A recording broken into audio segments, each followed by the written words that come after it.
menimbang bahwa terhadap hasil musyawarah majelis hakim terdapat perbedaan pendapat atau dissenting opinion, dan Hakim Muhtar 1 dan Arif Mulyadi Esa, di mana Hakim Muhtar 1 berpendapat bahwa terdakwa harus dibebaskan karena tidak terbukti memenuhi unsur dakwaan atau setidaknya dilepaskan dari tuntutan hukum karena perbuatan terbukti akan tetapi bukan merupakan tindak pidana. Menimbang bahwa pendapat Hakim Muhtar 1 tersebut di atas didasari pada pertimbangan hukum sebagai berikut. 1. Unsur dengan sengaja dalam alternatif ke 1 primer pasal 33 UNT tidak terbukti oleh perbuatan terdakwa.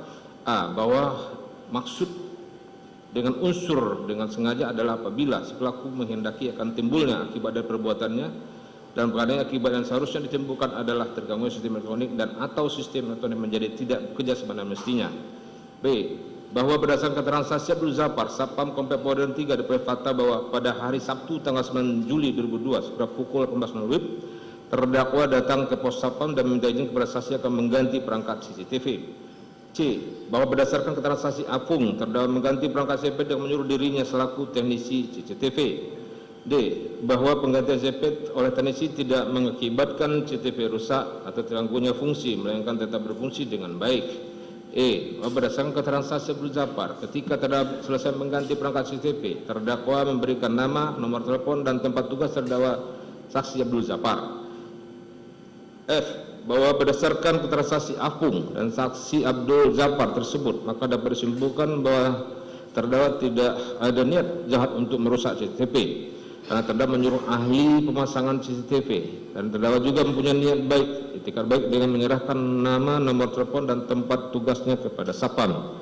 G. Bahwa karena kepada 1 berkesimpulan bahwa pada diterima tidak ada niat jahat karena terganggunya sistem elektronik dan atau sistem elektronik menjadi tidak bekerja sebagaimana mestinya.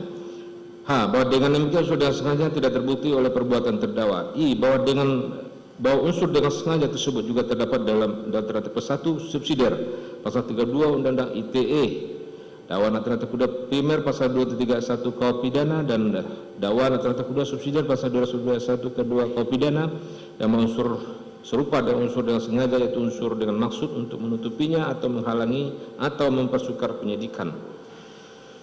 2. Unsur turut serta sebagaimana dimaksud pasal 551 ke 1 KUHP tidak terbukti oleh perbuatan terdakwa dengan alasan A. Bahwa syarat dari unsur turut serta melakukan adalah adanya kerjasama yang erat antara para pelaku untuk timbulnya akibat yang dikehendaki bersama oleh para pelaku atau peserta.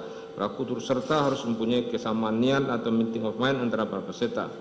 B. Bahwa berdasarkan fakta di persidangan ditemukan adanya kehendak yang sama atau niat yang sama dari para peserta berupa terganggunya sistem elektronik dan atau sistem elektronik menjadi tidak bekerja sebagaimana mestinya. C. Bahwa hanya saksi Perdi Sambo yang punya niat dan tujuan akan adanya penghilangan rekaman CCTV di komplek Duren 3 karena hanya saksi Perdi Sambo yang berkepentingan akan hilangnya rekaman CCTV tersebut. D. Bahwa sedangkan saksi Hendra Kurniawan, saksi Agus Nurpatria, Arif Rahman Arifin, Baikuni, dan Cuk Putranto yang dilakukan penuntutan dalam perkara terpisah tidak mempunyai niat jahat untuk timbulnya akibat serupa terganggunya sistem elektronik dan atau sistem elektronik menjadi tidak bekerja sebagaimana mestinya. E. Bahwa mereka perkara tersebut saksi Perdi Sambo tidak mengetahui jika pelaku pembunuhan terhadap almarhum Yosua adalah terdakwa Perdi Sambo.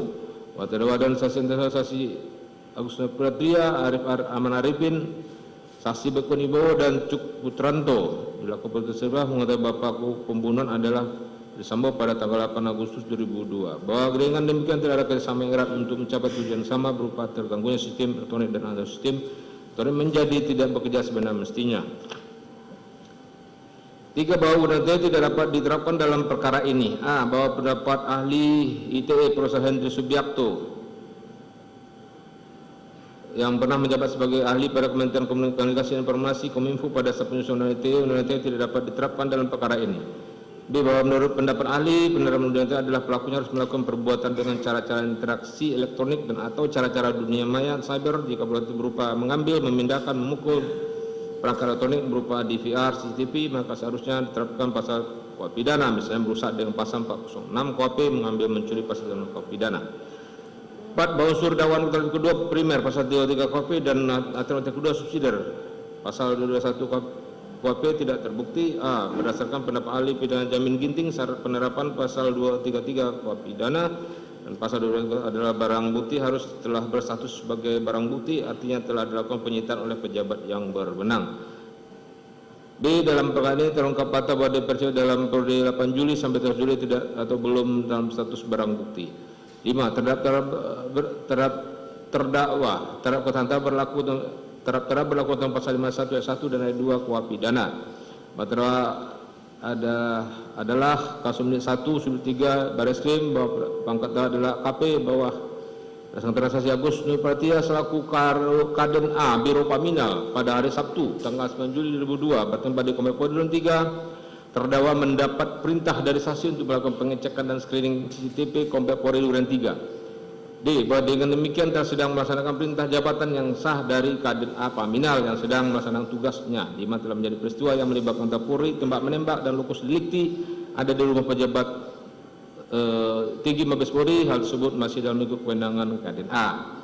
E. Bahwa berdasarkan Perpol nomor 1 di bawah wajib melaksanakan perintah atasan. F. Perbuatan tersebut bisa salah jika yang memerintahkan adalah fungsi lain dari Polri, misalnya perintah fungsi lalu lintas, intel atau samapta. G. Bahwa terdakwa mengira pengambilan DPRC tersebut adalah untuk kepentingan penyidikan Paminal karena perintah awalnya dari Kaden A Biro Paminal Kombes Pol Agus Nurpratia. H. Bahwa oleh karena itu disebutkan bahwa perbuatan terdakwa adalah dalam rangka menjalankan perintah jabatan diberikan oleh kuasa yang berhak untuk itu. I. Bahwa oleh karena itu terdapat alasan penghapus kesalahan pada diri terdakwa sehingga jika perbuatan terbukti kepadanya harus dibebaskan dari tuntutan pidana.